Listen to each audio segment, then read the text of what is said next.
नमस्कार बंधुगण, मेरा नाम है गणेश करांगड़े और आप सुन रहे हैं the Shivaji code with Ganesh Karangade, जहां पर हम बात करते हैं एक ऐसे चरित्र और ऐसे व्यक्तित्व की जिन्होंने इतिहास से लेकर आज तक और आगे आने वाले समय में भी कई युवाओं को प्रोत्साहित किया है। एक जैसे ही नाम आता है वैसे ही युवाओं में, कुछ लोगों में एक अलग ही जोश भर जाता है और वो नाम है छत्रपति शिवाजी महाराज। तो ऐसे चरित्र को जानने के लिए हमने ये एक एपिसोड, ये पूरी सीरीज हमने डिजाइन करी है, जहां पर हम बात करेंगे शिवाजी के ऊपर और साथ ही शिवाजी महाराज के ऊपर बात तो करेंगे, पर एक ऐसे चरित्र के साथ बात करेंगे कि जो विगत कई वर्षों से, करीब 7-8 वर्षों से शिवाजी के चरित्र पर अपना अध्ययन कर रहे हैं, साथ ही रिसर्च भी कर रहे हैं और अलग अलग माध्यम से शिवाजी के बारे में अपना ज्ञानवर्धन करते रहते। बहुत सारे प्लेटफॉर्म्स पर और बहुत सारे स्तरों पर जाकर के जो हमारे साथ आज चरित्र हमारे बीच में है वो व्याख्यान देते रहते हैं शिवाजी के ऊपर। तो आज हम चर्चा करने वाले हैं श्री सचिन जी बघेल के साथ, जो कि शिवाजी के ऊपर रिसर्चर हैं, साथ ही समाज सेवी भी हैं। तो मैं चाहूंगा भाई साहब सचिन जी, आप अपना एक छोटा सा परिचय दें और आगे अपन शो को शुरू करते हैं। सचिन बघेल, और पूर्व में छत्रपति शिवाजी महाराज राज्याभिषेक समिति का यहाँ पर प्रांत संयोजक रहा हूँ। मैं मालवा रीजन में काफ़ी सारी छत्रपति शिवाजी महाराज पर खूब अध्ययन करने का अवसर मिला और अध्ययन करते करते ध्यान में आया कि छत्रपति शिवाजी महाराज मात्र सिर्फ एक व्यक्ति नहीं है और मात्र एक चरित्र भी नहीं है, ये एक अपने आप में संपूर्ण युग है। और संपूर्ण युग कहने का मतलब होता है कि सर्वसमावेशी, मतलब ऐसा शायद ही उनके जीवन में कोई चरित्र जो है, मतलब ऐसी कोई चीज छूटी हो जो उनके जीवन में ना घटी हो, या ये कह सकते हैं कि त्रुटि शून्य व्यक्तित्व। मतलब हम मनुष्य हैं, मनुष्य में एरर आती है, जैसे हम सिस्टम में देखते हैं तो उसमें भी एरर आ जाती है, कई सारी चीजें प्रोग्रामिंग होती है तो एरर आती है।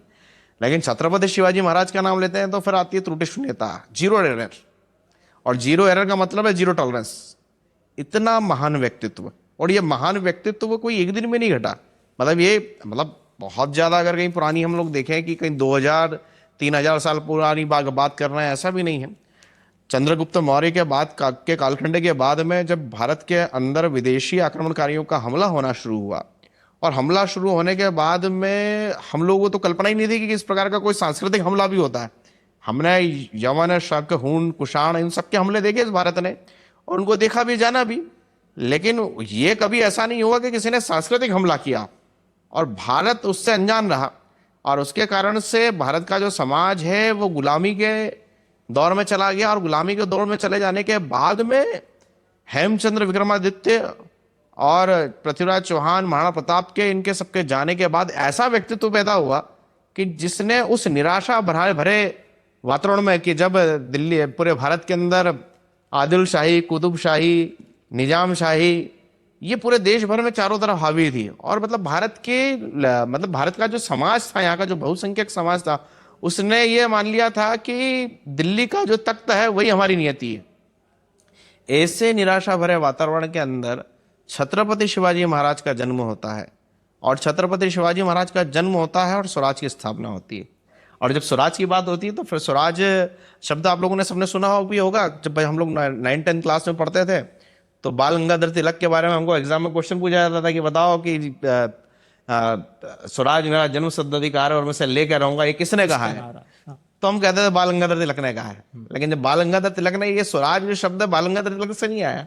स्वराज जो शब्द है वो छत्रपति शिवाजी महाराज की देन है, कि जब घोर निराशा का अंधेरा है, एकदम चारों तरफ कोई संभावना नहीं है, लगता है कि यही भाग्य है, हमारी बहन बेटियां, हमारे मान बिंदु, हमारी सांस्कृतिक धरोहर है, ये सब नष्ट हो रही है, और उसी समय उनको लग रहा है कि अब कुछ नहीं हो सकता। ऐसे समय में छत्रपति शिवाजी महाराज का जन्म होता है। तो ये एक विलक्षण घटना है, और विलक्षण घटना के साथ में विलक्षण व्यक्तित्व पैदा होता है। और जो विलक्षण व्यक्तित्व पैदा होता है तो एक दिन में नहीं, मतलब छत्रपति शिवाजी महाराज ऐसा कह सकते हैं कि जिस राज्य की कल्पना, जिसे हम हमारे देश में राम राज्य कहते हैं, जिसे हम कृष्ण भगवान के द्वापर के युग में हम भगवान कृष्ण का राज्य कहते हैं, उनके धर्म की स्थापना कहते हैं, जिसे चाणक्य का अखंड भारत कहते हैं, हाँ, उसका स्वप्न साकार होते हम छत्रपति शिवाजी महाराज के सामने देख सकते हैं उनके जीवन में। और यह छत्रपति शिवाजी महाराज सिर्फ आज से 350 साल पहले ही उतने प्रासंगिक नहीं थे, वो आज भी उतनी प्रासंगिक जितने आज से 350 साल पहले बिल्कुल थे। है, बिल्कुल। मतलब उनके कंटेम्प्रेरी है वो, हाँ, कि आज हम अपने जीवन में एक बच्चा कैसे छत्रपति शिवाजी महाराज बनता है, एक बच्चा जब युवा किशोरावस्था में आता है तो कैसे तोड़ना दुर्ग, मतलब तोड़ना दुर्ग आज का मतलब 12वीं क्लास का बच्चा मान ले हम लोग, हाँ, 10वीं 11वीं क्लास का हाँ, बच्चा मान ले, एज ग्रुप वो वही एज ग्रुप है, लेकिन उसके अंदर कितना कॉन्फिडेंस लगता है कि तोड़ना का दुर्ग जीत लेता है। बिल्कुल। और उसके अंदर जब आते हैं तो जॉब करने वाला बच्चा जब बंदा आता है तो जॉब करने वाली वो एज कितनी आती है, 21-22 साल की उम्र आती है। तब आप देखेंगे तो फिर उस समय पनालगढ़ के किले की संधि आ जाती है उसमें। और थोड़ा ऐसा कहेंगे देखेंगे उनकी 30 साल की उम्र में जाके देखेंगे तो उनके सवाई जयसिंह के साथ में जो संधि होती है, उनके साथ जो वार्ता होती है, वो सब देखेंगे। और थोड़ा सा आगे बढ़ेंगे तो फिर औरंगजेब का प्रसंग देखेंगे। तो जीवन में चुनौतियां सब वैसी ही आती है, मतलब ये जीवन में हर व्यक्ति के जीवन में चुनौतियां, और जीवन राष्ट्र देश समाज के संदर्भ में हर एक पड़ाव के बाद में ऐसी चुनौतियां आती हैं। और उन चुनौतियों को किस तरह से छत्रपति शिवाजी महाराज ने सामना किया, मतलब आप अभी हम जब हमारा जब एपिसोड आगे बढ़ेगा तो हम अफजल की भी बात आएगी, बिल्कुल। शाइस्ता खां की बात आएगी, और बहुत सारे लोगों की बात आएगी उसमें। तो उसमें जब बात आएगी तो फिर आपको मालूम पड़ा कि छत्रपति शिवाजी 5 लाख लोगों ने पांच लोगों ने मिलकर के कैसे हजारों की सेना को, अफजल के हजारों की सेना को हरा दिया। बिल्कुल। कैसी युक्ति होती है, कितना कॉन्फिडेंस, मतलब आत्मविश्वास किस स्तर का होगा। मतलब कि जब आपको ये कहा जा रहा है कि जब आदमी ने बीड़ा उठाया कि आपको लेकर के जाएगा जिंदा या मुर्दा, और उस समय आपके अंदर ये कि 5 लोग जाकर के अफजल गुरु को निपटा करके आ गया, अफजल गुरु सॉरी आ गया, कश्मीर वाला आ गया, लेकिन अफजल आ गया। अफजल गुरु मतलब वही आतंकवादी, तो आतंकवादी तब वो आतंकवादी था, आज ये अफजल गुरु आतंकवादी हुआ, इसलिए कोई उसमें बात नहीं। लेकिन कैसे अफजल जो है, अफजल को कैसे उन्होंने निपटाया, उन्होंने क्या रणनीति होती, क्या स्ट्रेटजी होती है। तो एक मनुष्य के जीवन में हर स्थिति, मैंने कहा कि व्यक्ति, समाज, देश, राष्ट्र, सबके जीवन में कंटेम्प्रेरी छत्रपति शिवाजी महाराज प्रासंगिक है। बिल्कुल, वो कल भी थे, आज भी थे और कल भी रहेंगे। बिल्कुल है। और जो अपना शो अपन डिजाइन किया है, जिस शो पे अपन चर्चा कर रहे हैं, इस शो को भी हम वैसा ही डिजाइन करके चल रहे हैं कि अपन इसमें ये तो बात करेंगे शिवाजी के ऊपर, और साथ ही हम ये भी बात करेंगे कि आज के समय में वो किस प्रकार से रिलेशन रखती है, वो सारी चीजें, वो सारी घटनाएं जो उस समय हुई है। इसीलिए ना गणेश जी, जब हमारी चर्चा हो रही थी तो हमने इसलिए एक सौ द शिवाजी कोड, हाँ, हमने छत्रपति शिवाजी महाराज के जीवन को तो काफी अध्ययन है, हमसे भी बड़े बड़े अध्ययन करने वाले लोग बैठे हैं, और हमसे भी ज्यादा अच्छी गुण अध्ययन करने वाले लोग, बोलने वाले लोग उनके विषय पर बैठे हैं। लेकिन छत्रपति शिवाजी महाराज मतलब ऐसे आत्मविश्वास का नाम है कि जब कुछ ना दिखता हो और छत्रपति शिवाजी महाराज को देख लो, आप उनको समझ लो, उनको जान लिया, तो फिर इस दुनिया का कोई सा भी युद्ध हो या फिर इस जीवन से जीतना हो, सब जीत जाएंगे ये छत्रपति शिवाजी महाराज। बिल्कुल। एक बेसिक सा एग्जांपल ये भी देख सकते हैं कि महाराष्ट्र साइड ये चीज ज्यादा होती है, मतलब छत्रपति शिवाजी महाराज की जय, ये जो एक वो जयघोष होता है, जब ये जयघोष भी लगता है तो ये जयघोष के साथ ही एक अलग से जो एक वो वाइब होती है, वो पूरा वो माहौल ही बदल जाता है, बस एक वो सिर्फ नारे मात्र से। कैसा है ना, कैसा है गणेश जी कि छत्रपति शिवाजी महाराज क्या रक्त का प्रभाव बढ़ाने वाला नाम है। मतलब वो छोटी मोटी, मैं आपसे बात कर रहा हूँ पॉडकास्ट पे, लेकिन मेरे अंदर जो है, आप देख रहे हैं थोड़ी देर पहले मैं जब पॉडकास्ट चालू हुआ था तब मैं सोच हुआ था, लेकिन नाम ही ऐसा है वो छत्रपति शिवाजी महाराज की, कितनी गहरी नींद में हो, जोश भर गया, लेकिन अंदर आदमी जो छत्रपति शिवाजी महाराज आ जाए अगर, तो मतलब आपकी आत्मा को जो जागृत कर दे वो छत्रपति शिवाजी महाराज। तो वो और ये गर्व की बात भी हमारे लिए कि हम उनके देश में पैदा हो गए, हम उनको जान पा रहे हैं, उनको कुछ कह पा रहे हैं। और मैं तो चूंकि उनके 350 वर्ष पूर्ण हुए थे उनके राज्याभिषेक के, तो ये भी अपने आप में महत्वपूर्ण है कि उनकी जन्म तिथि नहीं बनाई, उनकी पुण्य तिथि नहीं बनाई, उनके राज्याभिषेक के 350 वर्ष पूर्ण हुए तो बनाए। और उसका मुझे सौभाग्य मिला कि उसका मैं प्रांत संयोजक रहा उसके समय, और साल भर वर्ष भर खूब अध्ययन करा, खूब उनको देखा, उनकी जगह को जाना, और बहुत बारीकी से उनको जानने का अवसर मिला। तब मुझे पता लगा कि छत्रपति शिवाजी महाराज जो है, इस पूरे भारत देश में उनके जैसा व्यक्तित्व और चरित्र, और जिसको वास्तव में आज इस देश को धारण करने की आवश्यकता है, तो छत्रपति शिवाजी महाराज है। क्योंकि छत्रपति को धारण कर लिया इस देश ने अगर, तो मजा ले इस देश के अंदर कोई हमारी तरफ उठा के देख पाएगा। क्योंकि एक चीज मैंने भी देखी, मेरे को उतना तो नहीं पता, पर जितना भी पता है उससे एक चीज तो क्लियर है कि आप किसी भी एक्सपेक्ट में अगर छत्रपति शिवाजी महाराज को रखते हैं, आप चाहे आप वो एक पति के रूप में देखें, बालक के रूप में देखें, या किसी भी प्रकार से अपन देखते हैं, या मैनेजमेंट की जिसे अपन बात कर रहे थे, तो मैनेजमेंट को लेकर के अगर देखें, तो हर चीज को लेकर के देखेंगे तो एक छत्रपति शिवाजी महाराज एक ऐसा कैरेक्टर है जो हर जगह फिट बैठ, और हर जगह उनके एग्जाम्पल देने वाले हमको उदाहरण मिलते हैं कि मतलब हम कहीं भी अगर बात करें तो कुछ ना कुछ एक पॉइंट ऐसा मिल ही जाएगा कि यार इस क्षेत्र में अगर हम बात कर रहे हैं तो उस क्षेत्र में कुछ एक ना एक पॉइंट मिलेगा कि यार इसमें ऐसा किस्सा है, नहीं इसमें देखिए ऐसे उसमें कैसा है ना, छत्रपति शिवाजी महाराज दो बहुत महत्वपूर्ण चीजें, उनको जब उनको जानना है तो फिर जीजा माता को जानना पड़ेगा। बिल्कुल। और जीजा माता को जानना मतलब उस समय की परिस्थितियों को जानना पड़ेगा। उस समय की परिस्थितियों को जानेंगे तो फिर छत्रपति शिवाजी महाराज के पिताजी शहाजी राजे भोसले को भी जानना पड़ेगा।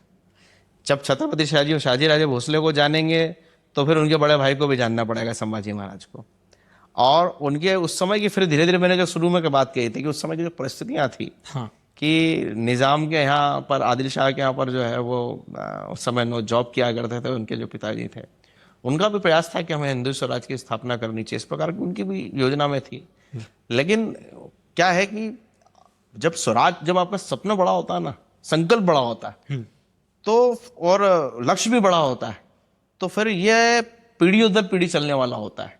बिल्कुल ठीक है ना, पीढ़ी दर पीढ़ी चलने वाला मतलब कहते हैं एक पीढ़ी की बात नहीं स्वराज को हासिल करना। बिल्कुल। मतलब आप जब ऐसे समय में कि जब 1500-700 साल का आप देश चारों तरफ से गुलाम है और ऐसे विदेशी विचार के साथ में गुलाम है कि जो मानता हो कि इस दुनिया के ऊपर जो उनको नहीं मानता बाकी सब काफिर है, बिल्कुल। और उनको सबको मारना है, इतना खतरनाक विचार के बीच में रह रहे हैं। और आज तो चलो संविधान है, कानून है, हम लोग बहुत सारी घटनाएं घट गया। मेरे मुंह से अफजल गुल निकल आया था अभी, हाँ। जिनने संसद पर हमला करवाया था और सारी बात निकल के आ गई थी। लेकिन आज संविधान है, कानून है, इतना सब कुछ होने के बाद ही स्थिति, तो उस समय आप पर कल्पना करो कि उस समय क्या स्थिति रही होगी। बिल्कुल है। और उस ऐसे समय में स्वराज की कल्पना करना, स्वराज का विचार करना बहुत बड़ी बात है। और वो एक आइडिया माइंड में आना, वही एक खुद में बहुत बड़ी बात है, क्योंकि आपको विचारों के ऊपर इतना आपका वो होना चाहिए, विचारों से इतना परिपक्व व्यक्ति होना चाहिए कि आपको ये थॉट भी आया ना, मतलब एक ऐसे सिचुएशन में एक ये थॉट आना। ये जो थॉट होता है ना, थॉट मैंने कहा जीजा माता, ये थॉट प्रोसेस जीजा माता, थॉट माने जीजा माता। छत्रपति शिवाजी महाराज तो क्या है कि कह सकते हैं कि जीजा माता के थॉट प्रोसेस का एक बॉडी है, स्ट्रक्चर है वो, उनके थॉट प्रोसेस का क्या है, स्ट्रक्चर है वो। मतलब माइंड जीजा माता को हम कह सकते हैं। और जो शिवाजी महाराज है उनको पूरा एक ये कह सकते हैं कि माइंड की ना छोटी बात हो जाएगी गणेश जी। थॉट प्रोसेस आपका कोई एक विचार है। जैसे किसी ने जब कभी सोचा होगा कि बल बहुत जल्द होना चाहिए, या फिर किसी ने इक्वल टू एमसी, एनर्जी किसी ने देखी नहीं ना। हाँ। लेकिन एनर्जी को हम लोगों ने, आज एनर्जी को हम लोग महसूस कर रहे हैं, जितने चारों तरफ एनर्जी फ्लो हो रही है, equal to MC square. Einstein ने लिखा तो एनर्जी को साकार रूप में दिखा देने की ऐसे दिखती है। हाँ। मतलब ये एक बड़ी चीज है। इसलिए जीजा माता ने सोचा कि उनके जो पिताजी थे, उनके भाई थे, उनकी हत्या कर दी थी बड़े दरबार में। तो उसके बाद में उनकी जेठानी को उठा के ले गए थे। तो उस समय विचार आया कि अत्याचार खत्म कैसे होगा, और अत्याचार खत्म कैसे होगा, तो अत्याचार खत्म करने के लिए तो कोई दूसरा तो आएगा नहीं। जैसे अभी हमारे समाज की स्थिति कैसी है, अभी कुछ विवाद हो ना, डेली रील पे कुछ ना कुछ चलता रहता है, बाकी चीजें चलती रहती है, तो कैसा होता है कि लोग जाते आते रहते हैं, लेकिन जो है वो कोई छुड़ाएगा नहीं उसको। एक्सीडेंट हो गया तो कोई हाथ नहीं लगाया कि मुझे केस में जाना पड़ेगा, देखेंगे। लेकिन बड़ा आदमी कौन होता है, महान आदमी कौन होता है, जो उसके अंदर उस परिस्थिति के अंदर आते इन्वॉल्व होता है जाकर के, जिसने किसी घायल की मदद कर दी, कुछ कर दिया, तो मिला करके व्यक्ति को खुद इनिशिएटिव लेना पड़ता है। तो जीजा माता ने कहा कि वो नहीं, मेरे गर्भ के अंदर होना चाहिए। शिवाई देवी छत्रपति शिवाजी महाराज की कुल देवी है, तो शिवाई देवी के नाम पर शिवाजी महाराज है, शिव जी के नाम पे नहीं है। ये भी लोग हाँ, बहुत सारे लोगों को है ये चीज। तो शिवाई देवी जो है वो जीजा माता की कुल देवी है।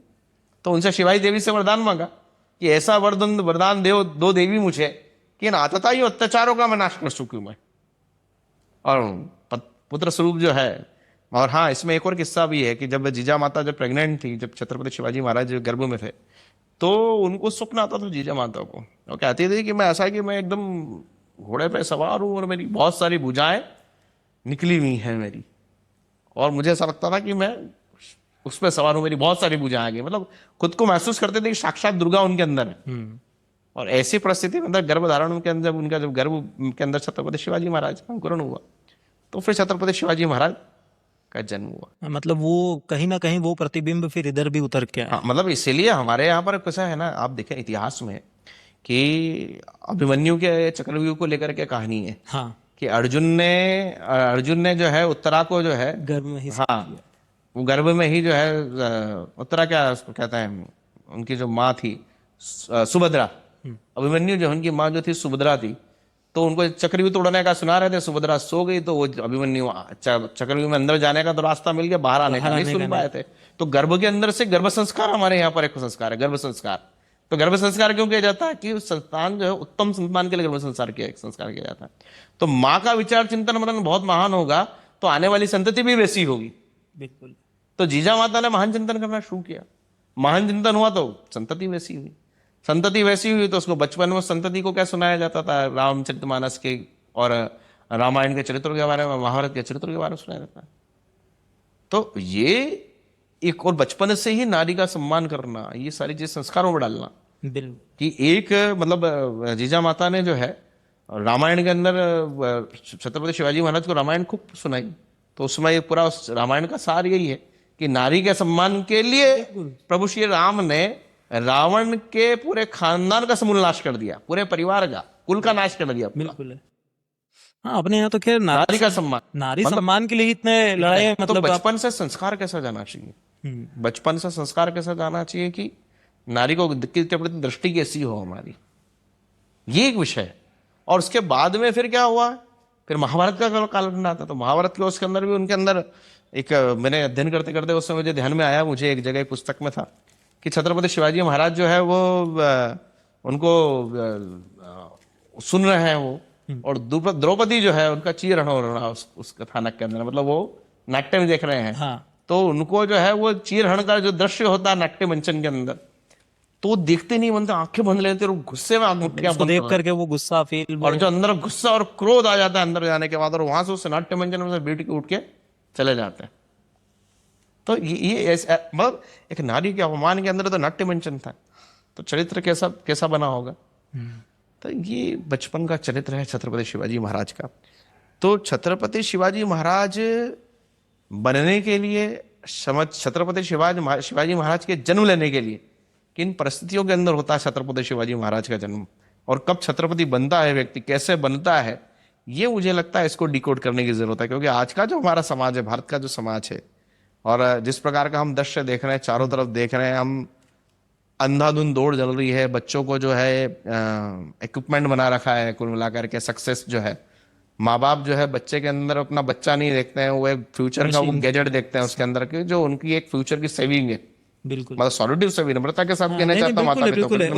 मैं अभी एक उदाहरण बताता हूँ आपको। मैं एक इंस्टीट्यूट में था, तो उन्होंने उससे, मेरे सामने की बात है, 4 साल 4th क्लास का बच्चा था, तो एक बड़े मध्य प्रदेश का बहुत प्रतिष्ठित इंस्टीट्यूट था, उस बच्ची को पढ़ा रहा था। वो पढ़ा लिखने के बाद उसे ठीक उसके पास में पेरेंट्स मीटिंग थी उसके बाद में, तो पेरेंट्स मीटिंग के बाद में मैं भी वहीं बैठा सुन रहा था सारा क्या चल रहा है। तो सामने से उन्होंने कहा कि बच्चे को आपको कैसा महसूस हुआ, तो उन्होंने कहा बहुत अच्छा पढ़ाया आपने, लेकिन मतलब इतनी कम उम्र आयु है, तो 4th कक्षा में ही है, 4th कक्षा में वो सॉलिड लिक्विड गैस पढ़ा रहे थे। तो मुझे जितना पता है, मैं साइंस का विद्यार्थी रहा हूँ, कि सॉलिड लिक्विड गैस कौन सी कक्षा में आता है। बिल्कुल है, थोड़ा बहुत जल्दी भी आने लगा, वो कितना है 7th 8th तक तो कम से कम आता ही है वो, लेकिन 4th कक्षा को सॉलिड लिक्विड गैस पढ़ा रहे थे वो। तो मैंने पूछ लिया, मैंने कहा यार इतनी जल्दी क्यों को पढ़ा रहे हो उसको। बोला सर आपके बच्चों को IIT क्रैक करना है, ये करना है, वो करना है। तो मैंने कहा उस बच्चे के अंदर अभी तो अंकुरन, ये बच्चे का समय संस्कार का समय है, और तुम उसको IIT के लिए फ्यूचर। तो मैंने वो जो सज्जन ने जिनका, मैंने कहा आपको अपना बच्चा चाहिए या फ्यूचर रेडी गैजेट चाहिए आपको एक। मैंने कहा उसके बच्चे के बचपन के साथ खिलवाड़ करना है। बिल्कुल है, इसमें कहीं ना कहीं जो एक बचपन पहले हुआ करता था कि भैया बिल्कुल एंजॉयमेंट के साथ पूरा मेमोरेबल बचपन होता था, तो शायद वो भी कहीं ना कहीं इन चीजों के साथ में ना दबता चला जा रहा है। अब बच्चों को प्री मैच्योर्ड बना रहे हैं। बिल्कुल है, हाँ, मतलब बच्चे को इस समय, जिस समय खूब ज्यादा संस्कारित, हम छत्रपति शिवाजी महाराज पे वापस आते हैं। मतलब छत्रपति शिवाजी महाराज भी, उनका स्वराज का सपना था, लेकिन बचपन तो बचपन जैसे ही होता है। बिल्कुल, जिस उम्र में खेलने की उम्र होती है, जिस उम्र में संस्कार बच्चों को संस्कारित करने की उम्र होती है, वो संस्कार दो। बच्चा हो सकता है कि ग्रेजुएशन बहुत अच्छे से कर ले, बहुत अच्छा साइंटिस्ट बन जाए, लेकिन अच्छा एक मनुष्य नहीं बन पाया वो, तो शिक्षा का किस काम की। हाँ, तो इसलिए अच्छा मनुष्य कैसे बनेगा इसकी चिंता पहले करो, बाकी तो जो उसको बनना बन ही जाएगा वो। नहीं, क्योंकि हो भी रहा है आजकल, लोग एक अच्छा प्रोफेशन में एक अच्छा पायदान पे पहुंच जाते हैं, पर एक अच्छा इंसान शायद नहीं बन पाते हैं। ये चीज मैं देख भी रहा हूँ, मतलब बहुत सारे लोगों में दिख भी जाती है बहुत इजीली ऐसा। अच्छा चलिए, ये तो अपना हो गया। अब पहले सवाल के साथ अपन शुरू करते हैं। पहला मेरा मेरा ये सवाल है, एकदम बिल्कुल फ्रेंडली और एकदम बेसिक सा सवाल है। छत्रपति शिवाजी महाराज क्या है? छत्रपति शिवाजी, मैंने शुरू में कहा, छत्रपति शिवाजी महाराज सिर्फ एक व्यक्ति नहीं है, ना व्यक्तित्व है। दो शब्द, व्यक्तित्व की बात होती है तो व्यक्ति और तत्व, हाँ, तो तत्व और व्यक्तित्व भी नहीं है, और सिर्फ एक चरित्र में भी उनको नहीं आया जाता। वो एक युग है, एक पूरा युग है। उनके जीवन में 50 वर्ष का जीवन है उनका। 5 वर्ष की उम्र, 5 वर्ष की उम्र, 6 वर्ष की उम्र के अंदर उनके पिताजी ने उनको बैंगलोर से पुणे पहुंचाया था 5 गांव की मनसबदारी दे करके, और 5 गांव की मनसबदारी से वो सफर शुरू हुआ। जब इस दुनिया से गए वो तो 310 किले थे उनके।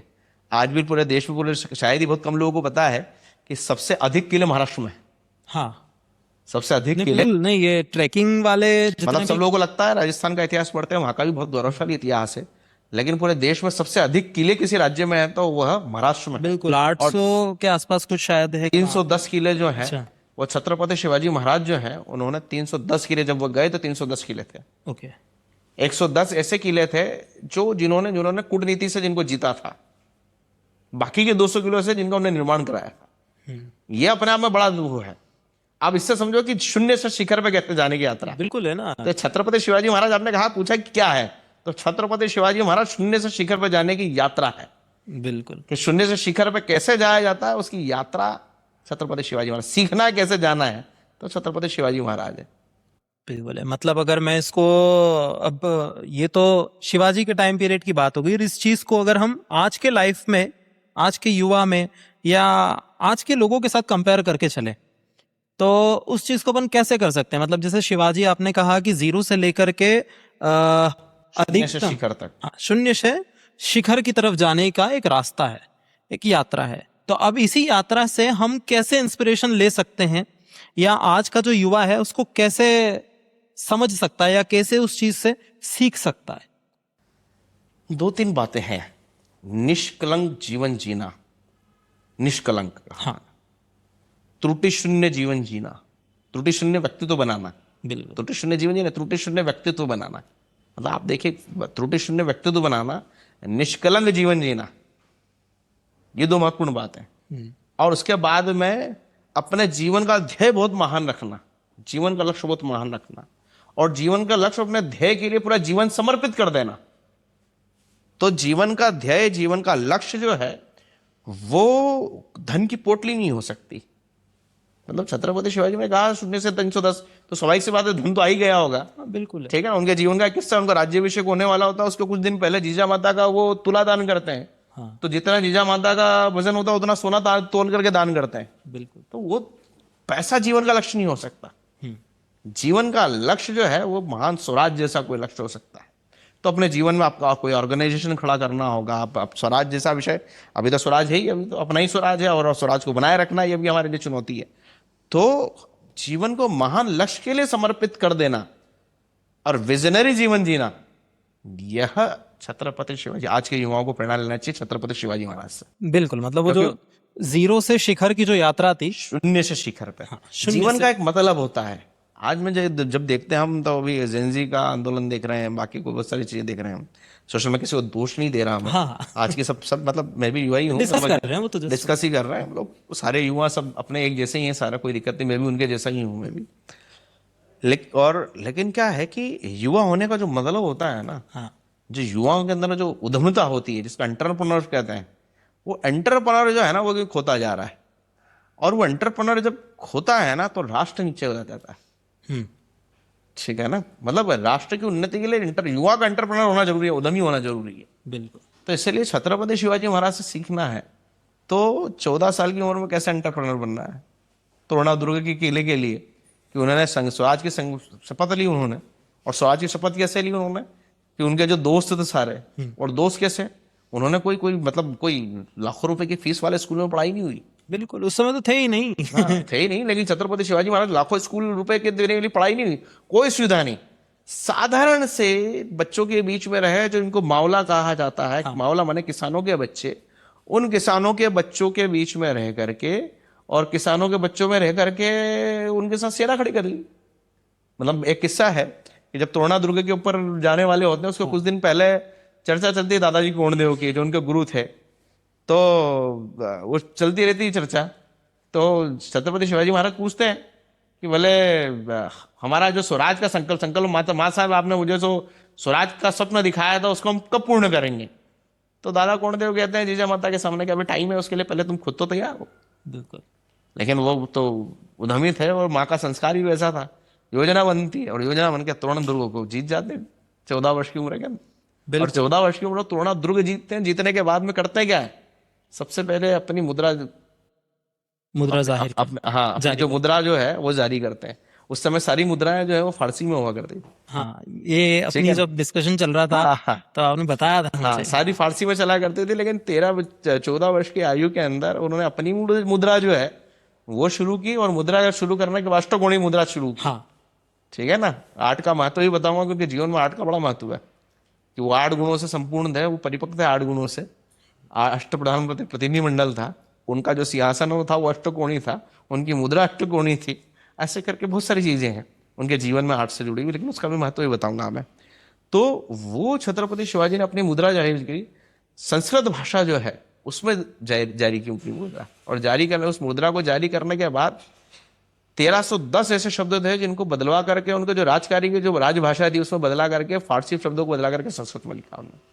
वो चाहते तो महाराष्ट्र में भी कर सकते थे, मतलब डॉक्यूमेंटेशन में जो लैंग्वेज उस समय यूज होती थी वो फारसी होती थी। लेकिन उसकी जगह संस्कृत का उपयोग वो चाहते तो मराठी भी कर सकते थे। बिल्कुल। लेकिन आज जो भाषा का विवाद होता है, हाँ। लेकिन छत्रपति शिवाजी महाराज ने मतलब व्यक्तित्व तो देखो कितना बड़ा है। क्योंकि मैंने इसलिए उस समय जब शुरू में कहा था कि चाणक्य का खंड भारत, सही है। ये यहाँ दिखता है चाणक्य का खंड भारत। बिल्कुल। ये कोई भाषा नहीं है, क्षेत्र नहीं है, पूर्ण संपूर्ण भारत। और संपूर्ण भारत में संस्कृत की स्वीकार्यता तब भी थी। मतलब भाषा वो तो एक भारत का हिस्सा हो गई, हम उसकी बात ही नहीं कर रहे। भाषा माध्यम होती है, भाषा माध्यम होती है। हमारी सारी भाषाएं हमारी मातृभाषाएं हैं, उनके पर हमको गर्व होना चाहिए। वो मराठी होगी, बंगाली होगी, पंजाबी होगी, गुजराती होगी, तमिल होगी, कन्नड़ होगी, कोई भाषा होगी, मलयालम होगी। मलयालम भारत की सबसे पुरानी भाषाओं में से एक है। तो भाषा कोई भी होगी, लेकिन राष्ट्र तो एक ही है। और उस सारे भाषाओं को जोड़ने वाली एक भाषा है, उसका नाम है संस्कृत। उसका ज्ञान उनको 14 वर्ष की आयु में था। और जब संकल्प बड़ा होता है ना, संकल्प बड़ा है मतलब स्वराज का संकल्प है। स्वराज मैंने किसका? स्वयं के शासन का। स्वयं का शासन का मतलब क्या है? मेरा अपना नहीं, श्री का शासन। और श्री का शासन मैंने किसका? सबका शासन।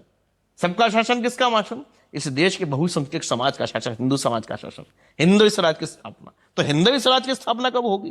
तो उसका विजन कितना बड़ा है देखो आप।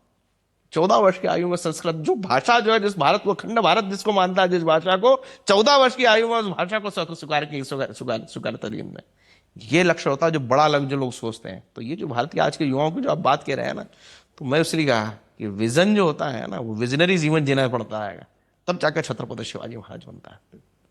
तो इसलिए जीवन जीना तो छत्रपति शिवाजी महाराज बन के जीना। इसलिए युवाओं को अगर प्रेरणा लेना है तो प्रेरणा लेने के लिए बहुत सारी अपनी एपिसोड्स में बात आएगी, सही सारी की सारी।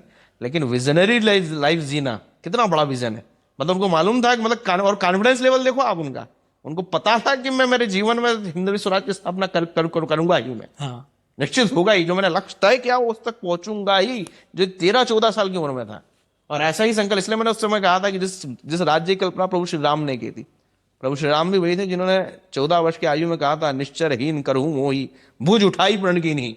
मतलब वो 14 वर्ष की किशोर अवस्था में उन्हें प्रण किया था मैं, ताड़का को मारने के बाद विश्वामित्र जी के साथ में, कि निश्चरहीन करहूं मोही भुज उठाई प्रण की नहीं।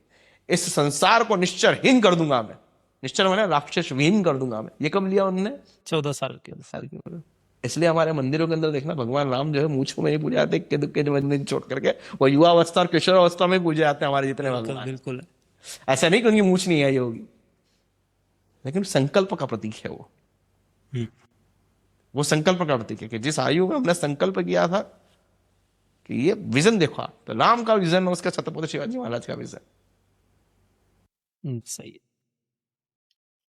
तो यह इस शो का एंड है, और इस शो को हम अगले एपिसोड में कंटिन्यू करने वाले हैं। इस शो की बातचीत जो अभी विराम हुई है, इसी बातचीत को हम कंटिन्यू करेंगे अगले एपिसोड में। तो अगला एपिसोड आपको जस्ट इसके नीचे ही मिल जाएगा, आप प्ले कर सकते हैं। और हमें, यदि आप चाहते हैं कि आपके कुछ सवाल हो सचिन जी भाई साहब के साथ, जो आप सचिन जी भाई साहब से पूछना चाहते हैं या छत्रपति शिवाजी महाराज के बारे में जानना चाहते हैं, तो वो सारे सवाल आप हमारे नीचे दिए गए इंस्टा हैंडल पर हमें मैसेज करके बता सकते हैं। यह शो ऑडियो वीडियो दोनों प्लेटफॉर्म पर अवेलेबल है, तो आप जिस भी प्लेटफॉर्म पर सुन रहे हैं हमें ज़रूर बताएं और साथ ही हमें ये भी बताएं कि आपको यह शो कैसा लगा। इस शो से रिलेटेड आप यदि कोई सुझाव देना चाहते हैं तो वो भी हमें नीचे कमेंट बॉक्स में या फिर हमें डायरेक्टली मैसेज करके भी आप दे सकते हैं और हमें बड़ा अच्छा लगेगा यदि आप अपने विचार हमसे साझा करेंगे तो इसी के साथ आपसे विदा लेते हैं। यह है the Shivaji coat with Ganesh Karangade और ऐसे ही हमारे साथ बने रहिए। धन्यवाद।